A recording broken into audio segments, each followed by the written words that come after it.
gemba gambye mu video yange gyenfundikidde agakwata ku mwami amanyikiddwa nga Kaye omwana w'omulaalo oba mutabani w'omulaalo.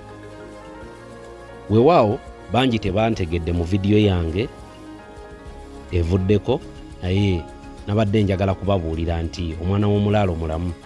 Kino nno kintutte ku point eyagala okubeera nga munoonyaako mu buntu, mbeere nga nkuwa obubaka obuva mu kamwa ke, obeere nga naawe obwewulirirako, kubanga nkiwa bangi nnyo bwe daba complaininga title gy'otaddeko n'ebirala.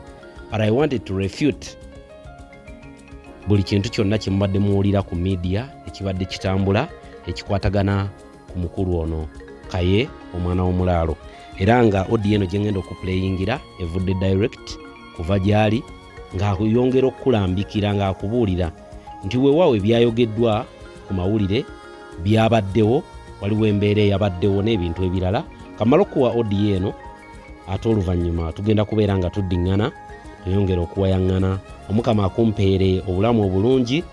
Bonna title yange gye ntaddeyo ku mulundi guli beetadde mu mbeera etali ya buntu bulamu neetonda, naye nga mbadde nina okubeera nga bambi temuntegedde mu ngeri emu oba endala. Kamwe audio eno mugirabe, mubeere bulungi, Omukama bampeere ekiro ekirungi, mweraba. Bannange amanya gange nze Kaye Wisdom. Kituufu bambise, wabaddewo embeera eyabaddewo ku kooti we twabadde, n'ebisigadde nja binnyonnyola abantu.